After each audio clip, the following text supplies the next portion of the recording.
Meus caros irmãos, presbíteros, diácono, queridos fiéis em Cristo, minha saudação muito especial às irmãs Doroteia, que mais uma vez nos cede esse espaço aqui para realizarmos esse evento, podemos dizer diocesano aqui na sede, né? Enquanto estava entrando aqui, vocês me fizeram reviver a minha missa de posse canônica dessa diocese, com um número expressivo. Alguns padres falaram, não vieram muitas pessoas, não, mas eu vejo que tem bastante pessoas, né? Todos aqui estão desde a manhã? Alguns chegaram à tarde? Então alguns vieram só para a missa, né? Não participaram desse momento de louvor? Cantaram muito? Louvaram muito? Dançaram muito? Até dança teve? Geralmente é assim mesmo. Lá na minha diocese de onde eu vim, tinha chamado Pentecoste Diocesano, e era assim uma média de umas 7.500 pessoas, e era um dia assim de muito louvor, né? Uma das características, portanto, da espiritualidade carismática é a alegria, né? Meditação da palavra de Deus e comunicação da fé pela alegria. Eu sempre falo que a renovação carismática, quando surge na Igreja Católica, ela trouxe 2 valores para nós. Qual seja, recordar aos fiéis o papel do Espírito Santo na Igreja. Nós estamos no mês missionário, né? Ele é o protagonista da missão da Igreja, que Ele mesmo, o Espírito Santo, guia e é por natureza missionária. Não poderia ser diferente. Então, a espiritualidade da renovação redescobre a terceira pessoa da Trindade, que muitas vezes na teologia, na espiritualidade, não era muito falado. Primeira coisa. Segunda coisa é uma leitura orante da palavra de Deus, que geralmente vocês fazem parte da espiritualidade de vocês, não é isso? Quem aqui não lê a palavra de Deus? Quem não reza a partir da palavra de Deus? Todos vocês, não precisa nem levantar o braço. E quem levantar o braço dizendo, eu não leio a palavra de Deus, não medito, aí não é um carismático autêntico. Porque assim desce o Espírito Santo nesse cenáculo, onde Maria também estava presente com os discípulos, como nós vimos no curso da semana. Ela estava aos pés da cruz, contemplando o rosto de seu filho, desfigurado, na iminência da morte, e aí Jesus vai entregar a sua mãe ao discípulo amado. O discípulo acolhe também a sua mãe e a recolhe em sua casa, esperando a promessa da vinda do Espírito Santo. E a partir daquela experiência, a igreja sai em missão. É o nascimento espiritual da igreja, né? Ali, o dia de Pentecostes que nós vivemos. Muito importante isso. Agora eu gostaria de falar sobre a beleza desse dia. E espero também que seja uma característica de todos vocês da renovação carismática. Qual é o papel que Maria tem na nossa espiritualidade? De um lado, a leitura orante da palavra de Deus ajuda muito a vocês viverem uma estruturação espiritual para que possam, então, anunciar com alegria o Evangelho ao mundo, que tanto necessita desse anúncio do testemunho. Mas, de outro lado, hoje a festa oportunamente nos permite falar qual é o papel de Maria na história da salvação e na nossa espiritualidade. E é interessante observar como Deus, né, vai dando os seus sinais através de sua mãe para vários povos. E nós temos a graça de estarmos celebrando nesse mês dedicado ao Rosário e também a Senhora Aparecida, celebrando essa aparição no ano de 1717. E hoje também eu estava vendo, né, o Círio de Nazaré, que geralmente tem uma média de 2,5 milhões a 3 milhões de fiéis que acorrem aquele santuário dela em Belém do Pará. É uma coisa espetacular. Então, se nós temos o Santuário de Aparecida, como o maior santuário mariano no mundo, nós temos também a maior festa mariana do mundo, como essa de Nossa Senhora de Nazaré, também celebrada hoje. Que coisa bonita, hein? 12 milhões e meio. Para os meios de comunicação darem 12 milhões e meio, é porque geralmente é um pouquinho mais, né? Isso nos alegra diante de falsas profecias, dizendo, portanto, que nós seremos uma minoria em 2030, 2035 e por aí vai. E hoje nós precisamos aprender, por essa devoção, por essa espiritualidade mariana, a não se envergonhar da nossa mãe, a mãe de Deus e nossa, como nós cantamos, a Senhora Aparecida, a Senhora Aparecida. E ao mesmo tempo dizer que a nossa fé não é minimizada em nada, pautada no mistério redentor do seu Filho, nós colocamos Maria no seu devido lugar. Por isso já pedi aqui para fazer a oração de consagração a Nossa Senhora no final da missa, onde nós vamos expressar o nosso amor e adoração ao Deus que é unitrino, Pai, Filho e Espírito Santo, mas logo depois de expressar o nosso amor, que logo após o amor ao Deus unitrino, é o amor a Maria Santíssima. Ah, mas Dom Pedro, eu tenho uma santa, uma santa de devoção. Pode ter, mas depois de Maria. Ela tem um lugar especial na nossa espiritualidade. E vamos entender também o seu papel, que já está de maneira prefigurativa nesse texto de Esther que acabamos de ouvir. Então, eu estava refletindo ali o contexto tanto da primeira leitura quanto da segunda, retirada do Apocalipse, de São João, 12º capítulo. Quais são os elementos semelhantes? Primeiro, uma aflição e uma perseguição. Segundo, uma sensibilidade e uma intercessão. Esther, Deus às vezes nos concede certos dons para nós não colocá-los simplesmente a nosso favor, mas a favor do povo, da comunidade. Esther tinha uma beleza peculiar. E Deus se serve muitas vezes desses dons que Ele mesmo nos dá para que a gente consiga decifrar os sinais e colocá-los sempre a serviço de algo maior do que a nós mesmos. É a beleza de Esther que salta aos olhos aqui, porque o povo estava no horizonte de calúnia, difamação, perseguição por conta do governador desse grande rei, que depois vê, pautado pela beleza de Esther, expressando o seu desejo de se unir a esta mulher, percebe que existia um povo que, na ameaça do seu extermínio, está aí na região da Pérsia. Esther, então, vai se servir dessa beleza. Na verdade, é Deus que se serve da beleza de Esther, para que ela, como intercessora, peça para que o rei liberte o seu povo.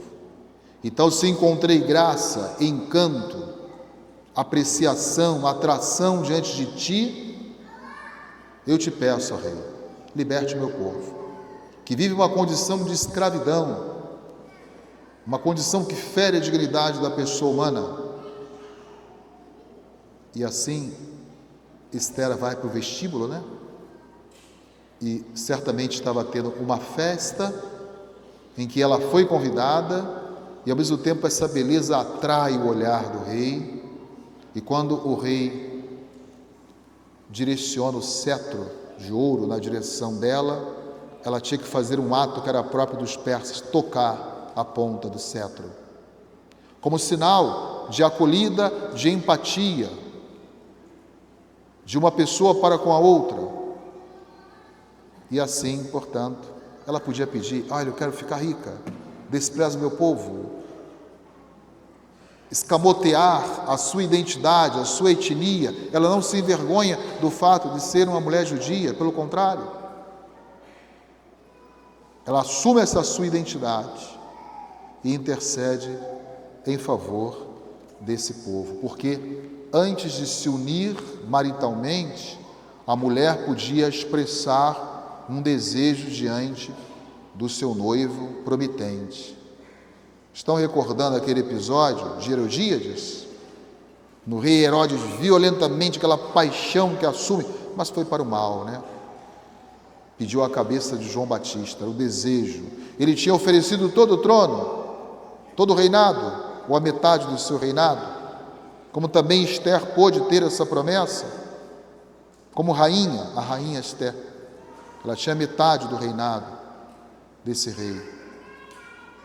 Herodes fica consternado, porque gostava muito de ouvir a pregação de João Batista, e o que saltava aos olhos era não somente a veracidade das palavras, mas a adequação das palavras de João Batista com a própria vida, a austeridade de vida, né?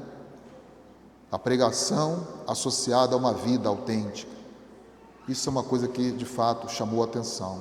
Mas a palavra tinha um peso incomensurável para os povos antigos. Era como se fosse assinar e reconhecer firma na expressão do seu desejo ou um pacto selado entre os povos, que antigamente até um povo ou outro que fazia relações comerciais não assinava um contrato como nós assinamos hoje, mas era a palavra de um representante com outro e apertavam as mãos. Por isso Jesus dá aquela imagem, que se você estiver aí com um exército de 10 mil, vir um outro exército inimigo com 20 mil, vai primeiro estabelecer ou selar um acordo de paz. E uma vez esse acordo estabelecido, os dois representantes apertam as mãos para cumprirem aquilo que verbalmente foi falado, foi expressado. Que bonito ver isso, né? E aqui está o peso da palavra. Você me dá a palavra de que vai me libertar o meu povo, se eu for a sua mulher? E o rei deu a palavra. E assim o povo começa a primeira leva com esse rei Assuero, depois vem Dario, rei da Pérsia, que libera todo o restante do povo de Israel, e ao mesmo tempo o povo vai sentindo a presença de Deus, né? Assistindo esse mesmo povo no curso da história. A imagem do Apocalipse, qual é a mulher que estamos falando aqui? De Maria Santíssima. João usa o termo mulher para Maria Santíssima também, porque aos pés da cruz ele ouviu a expressão presente no seu próprio evangelho: mulher, eis teu filho. Filho, eis tua mãe. A mulher tem esse significado, da igreja nascente. E ela está aqui vivendo um horizonte também de perseguição. E São João, que está exilado, sabendo das comunidades que ele fundou, que estão sendo perseguidas pelo Império Romano, ele quer um sinal de Deus, de que valeu a pena ter deixado tudo e vivido o apostolado voltado para essas comunidades. E ele vai tendo várias visões. E por isso nós temos aqui a imagem do dragão, que persegue a mulher. Mas é um pouco da imagem da serpente, aquela mordedura no calcanhar da mulher. Se a mulher vai pisotear a cabeça da serpente, tem também aí o vestígio do mal.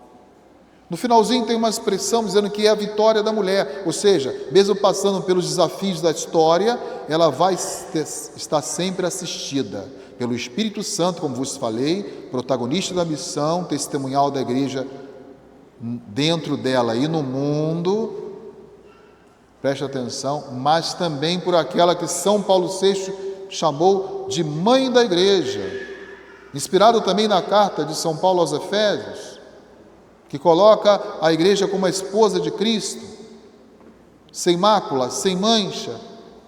Uma vez um senhor falou para mim: o senhor fala que a igreja é santa, por que ela é santa? Nós somos todos pecadores, nós não somos igreja. Eu falei: não, a igreja com carisma, que nasce do mistério redentor, ela é santa, é exatamente porque ela é constituída de pecadores que somos nós, que ela é santa, e nós precisamos dela para nos santificar.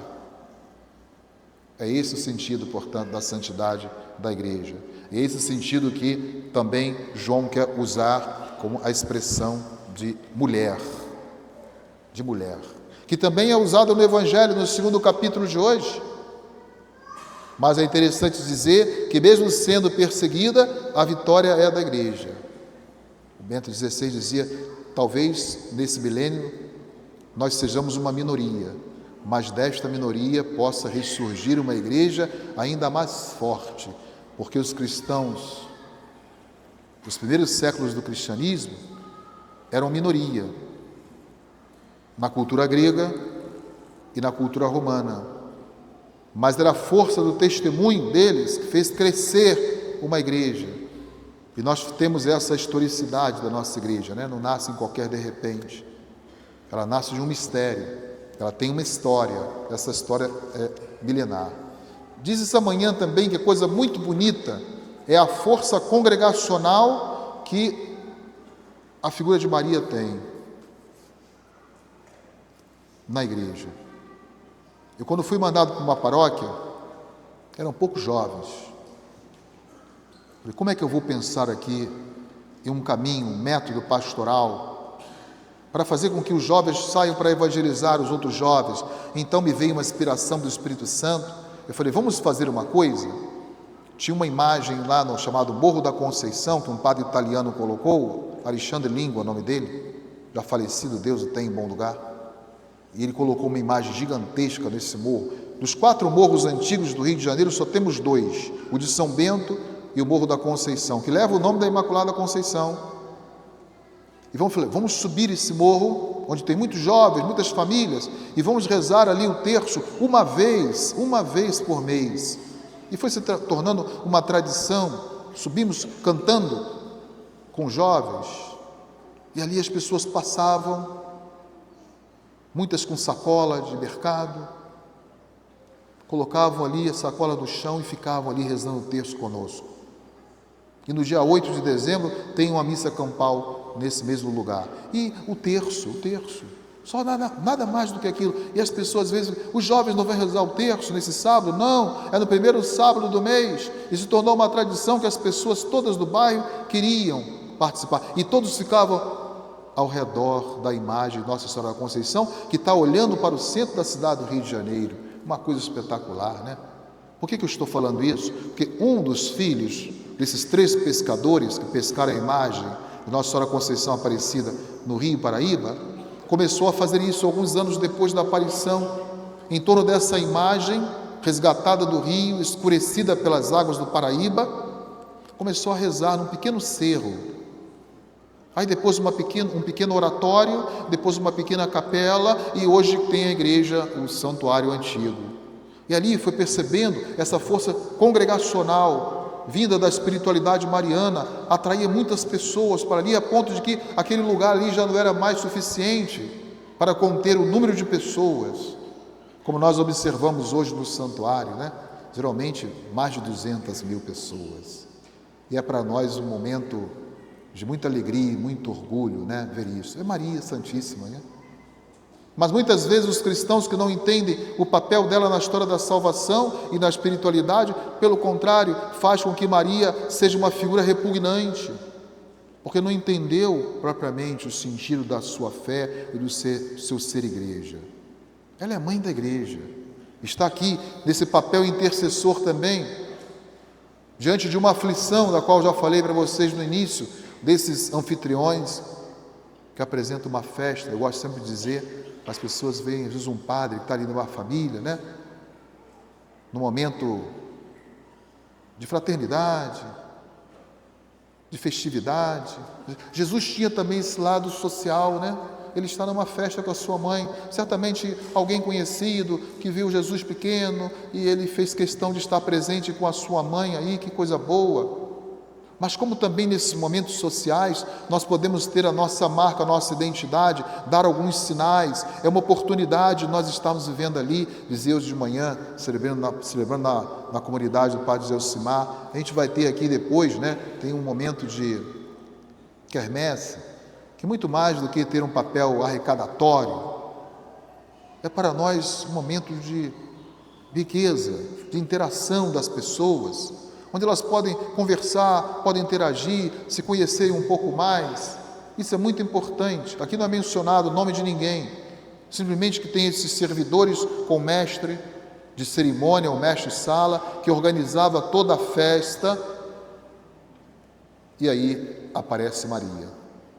Aí eu estava falando de Esther, que tinha essa sensibilidade em relação ao seu povo, nós temos essa figura da mulher muito forte também no Evangelho de João. Ela tem uma sensibilidade, ou seja, o texto não fala que alguém se aproximou de Maria ou de Jesus para falar assim: olha, acabou o vinho deles.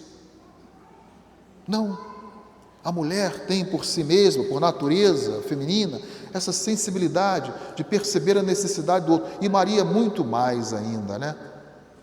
Ela viu aqueles anfitriões aflitos, e faltar água, faltar vinho, a bebida própria, né, da antiguidade era água e vinho numa festa era algo vergonhoso. Então, para tirar a vergonha do rosto dos que estavam celebrando essas bodas, Maria falava: filho, não tem mais, acabou o vinho. Mulher, eu sou filho de Deus, o Messias, vou me ocupar dessas coisas materiais? Mesmo nesse retrucar, Maria simplesmente, ela agora comanda e assume o papel de mãe. Eu sou mãe, então eu vou dizer o que o meu filho é capaz de fazer e o que ele vai fazer, conhecendo o seu coração por essa situação. Eu já intercedi a ele e sei que o coração, um grande teólogo do século da Idade Média, ele dizia: olha, o bem, ele só pode se expandir dando bem. Então Maria quer dizer: olha, eu conheço o coração do meu filho, e ali naquele coração não pode sair nenhum ato que não seja um ato bom. E é exatamente isso que vai acontecer. Jesus atende a intercessão, o pedido da sua mãe, compreende a sensibilidade da mãe, que percebe muitas coisas nos filhos, isso é muito bom, porque é uma mãe atenta, mas ela tem uma coisa peculiar que nos ensina muito hoje a desviar. Às vezes eu vejo umas celebrações onde a figura do padre torna-se até uma figura um pouco cômica, mais assim, mais uma comédia onde se centraliza num personalismo um pouco vaidoso e fica um pouco aquela figura ali, e precisamos muitas vezes nos apagar como a espiritualidade do Batista, para que ele possa crescer e a gente diminuir. E Maria então fala: opa, ela fala, ela intercede, ela é sensível, mas olhem para o meu filho, não olhem para mim. É exatamente esse papel da espiritualidade mariana. Nós não ficamos numa espiritualidade pueril, infantil, mas pelo contrário, é uma espiritualidade focada e centrada em Cristo Jesus. Então, é Maria que intercede, mas ela encaminha também toda a humanidade, os filhos e filhas, para o Filho. Olhem agora para ele, o que ele disser, ouvir atentamente, e o que ele pedir para fazer, façam também voluntariamente, livremente. E é assim que vai ser cumprido. Encheram as talhas, Jesus vai lá, abençoa, e temos agora o vinho, que é outra característica também, né, do profetismo antigo. Esse vinho em abundância e bom era um sinal de que verdadeiramente Deus nos visitou, não na figura de um profeta, mas na figura do seu Filho mesmo. Então chegou para nós o tempo da salvação, da redenção, da plenitude da salvação, daquilo que Deus tinha de único em si. Ele nos preencheu, portanto, todas as lacunas, demandas, interrogações e vazios da nossa existência, enviando-nos o seu Filho Jesus, capaz disso e de muitas outras coisas, como nós vamos ver na trajetória pública de Jesus. E por isso João quis dizer que esse foi o primeiro sinal que ele realizou em Caná da Galileia. E aí ele manifestou o quê? A sua glória. O que significa isso? Ele manifestou a sua divindade. Ou seja, ele fez alguma coisa que homem nenhum sobre a face da terra poderia fazer, transformar a água em vinho. Mas realizando esse sinal milagroso, provocado por Maria também. E é interessante, dizia essa manhã ainda, né? Quando eu estou lá aos 10 anos na Assembleia dos Bispos, enquanto estou lá celebrando com os bispos, eu fico olhando para aquela rampa, tanto de pessoa que passa por ali. Dia de semana, um pouco menos, vai chegando ali quinta, sexta-feira, vai aumentando. E como as pessoas têm essa devoção, mas é a devoção, ao mesmo tempo, uma gratidão por aquilo que elas conseguiram. Elas sabem que vem de Deus, mas porque pediram a Nossa Senhora. A rampa fica muito ali, né? Cheia de fiéis. Pessoas que muitas vezes não vão nem participar da missa, mas elas querem sim, elas querem expressar uma gratidão muito forte. O filho e filha que se envergonha de Maria, e muitas vezes conseguiu muitas graças através da intercessão dela, mas a um momento da vida você começa a desprezar Maria na sua vida, né? Aí já começa a ter o sentimento de ingratidão, que é o pior sentimento que pode existir no ser humano. E a gente pode recordar isso quando Jesus cura os 10 leprosos, né? Ele falou, mas eu não curei 10? Onde estão os outros 9? Ninguém foi capaz de voltar? Não, só esse estrangeiro. Então significa que Jesus constata e sente a ingratidão daqueles que receberam a graça dele, mas não foram capazes de retornarem para agradecer, né? Assim é um pouco a nossa figura, que não tem essa sensibilidade que Maria, de fato, Santíssima, tem. E aqui, a frase para a santidade, eu digo que Maria, aqui ela nos dá um sinal muito, muito bonito. Uma simples frase, porque as pessoas humildes muitas vezes nos ensinam coisas magníficas, esplendorosas, com pequenas palavras, não com discursos teológicos, filosóficos, exuberantes.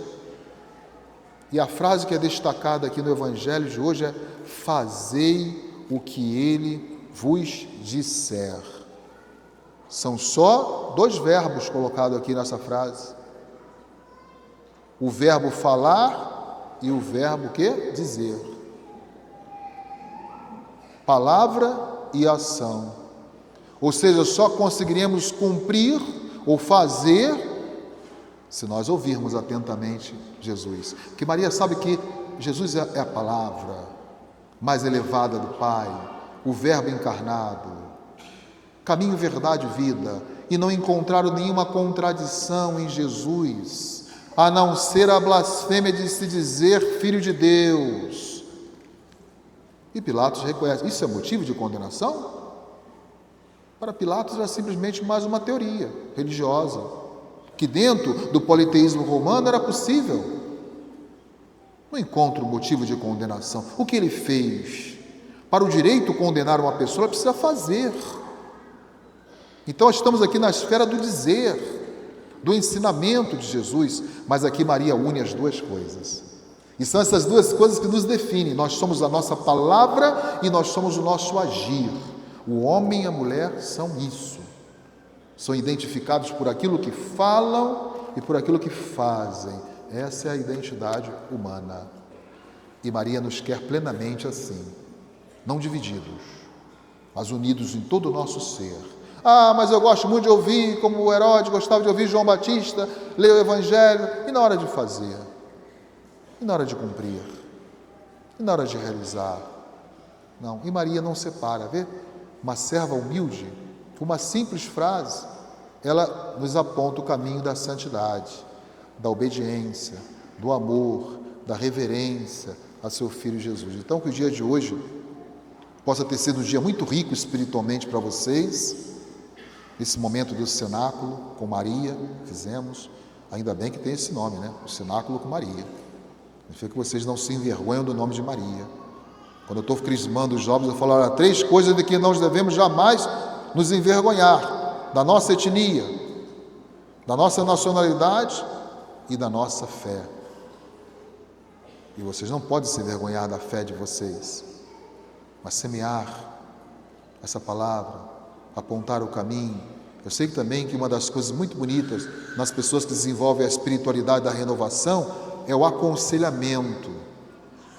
Muitas pessoas sabem que vocês rezam, que tem um amor à igreja, um amor aos sacerdotes, um amor às vocações, né?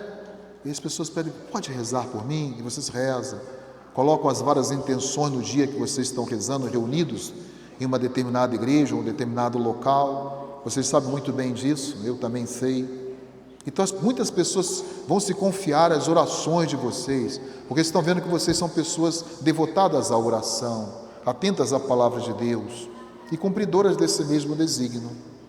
Então que possa ter sido um dia rico para vocês, e que vocês saiam daqui revigorados espiritualmente, com essa vontade de serem, desse ano jubilar, né? Peregrinos da esperança, levando a esperança a esse mundo que está em conflito, em guerra, em rixa, em divisão, em rivalidade, mas que nós temos que ser também esse sinal de unidade, trazer de volta aquelas pessoas feridas, né, que podem ser representadas aqui pela tristeza dos anfitriões quando chega a terminar o vinho, né? Então muitas pessoas que muitas vezes estão feridas, distanciadas, tristecidas, por alguma experiência pastoral vivida na comunidade, com uma pessoa, às vezes com um padre, com um representante de uma pastoral e tudo. Vamos relevar tudo isso. O mais importante é focar com os olhos voltados para o Cristo, focado em Cristo Jesus, como Maria está apontando hoje. Ele é o centro da vida. Dizia ontem de uma senhora que morreu com 108 anos lá em Minas, né? Até os 104 ela ia à igreja, nunca saí da igreja. Falei, a senhora é uma santa mesmo. Já viu de tudo, testemunhos bonitos, mas também contra-testemunho. E a fé da senhora sempre enraizada e pautada no Cristo, pedra fundamental, angular da igreja. Esses são os autênticos cristãos, que não se deixam levar por alguma palavra, por alguma onda, por algum modismo, por algum contra-testemunho, que pode acontecer, nós somos humanos. Aí voltemos à igreja com uma imagem do mistério. Então, nós somos pecadores. Imagina se nós não tivéssemos a igreja para nos santificar, como seria a nossa vida? E graças a Deus que temos a igreja. Como diz a Lumen Gentium, ele é o sinal sacramental do amor universal de Deus pela humanidade. Então que vocês semeiem esse amor e nos momentos da aflição, lembre-se sempre que vocês têm uma mãe e uma grande intercessora, Maria Santíssima. Louvado seja nosso Senhor Jesus Cristo.